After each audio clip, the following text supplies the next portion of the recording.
Now for our feature story of the day. China and Russia use Bitcoin in energy trade. This has been confirmed by asset management giant VanEck, as you can see here in this headline. And I also want to give you some insights as well from some tweets.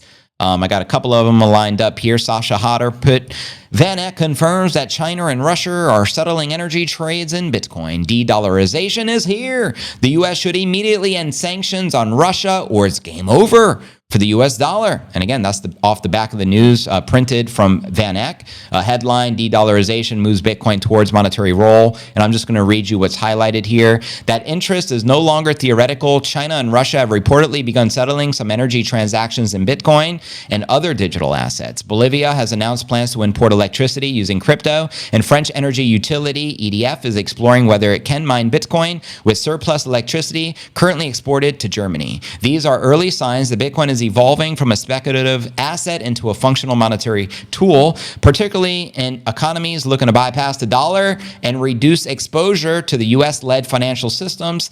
Keyword there, particularly in economies looking to bypass the dollar. We're talking about the de-dollarization, and this takes us segue right into what Max shares here off the back of this news. Russia central bank chief says Bitcoin and crypto are becoming a shield against U.S. sanctions, confirms businesses are testing crypto in foreign trade.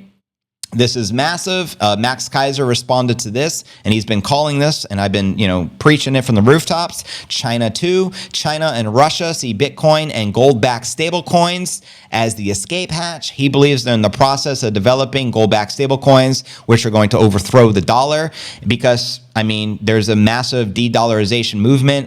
Look at the BRICS, and the news just continues to pour in as the global hash war, which is a term Max Kaiser coined many years ago, continues. So let's dive a little deeper into this big news. Bitcoin emerges as a geopolitical tool. According to the VanEck report, I just read some of it to you. China and Russia are partially settling energy payments using Bitcoin as well as other digital assets. This development marks a significant shift away from traditional financial networks such as SWIFT and the U.S. dollar. Analysts say Trump's renewed tariff policies have fueled global interests in sovereign alternatives.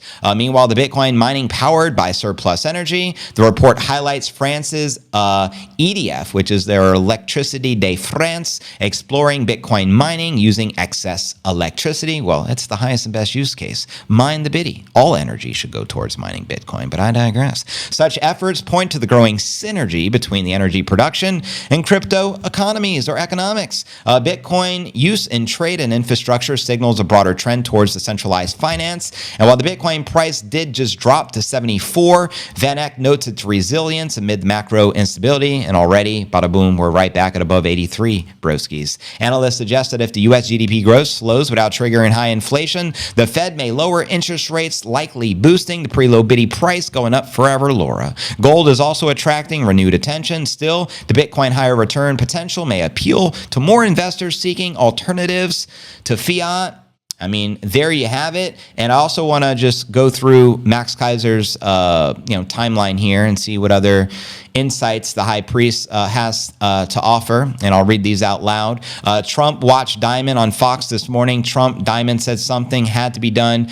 Max chimed in, but Scott Bessent said today we're in a new era. JP Morgan size Wall Street banks no longer take precedent over smaller regional banks. I guess Trump didn't get the memo. Stacy points out real world impact of Bukele's security miracle. Without gangs terrorizing and plundering farmers, output is now soaring in the agricultural sector of El Salvador. Shut out Bitcoin country as prices continue to drop while they soar everywhere else in the world due to inflation.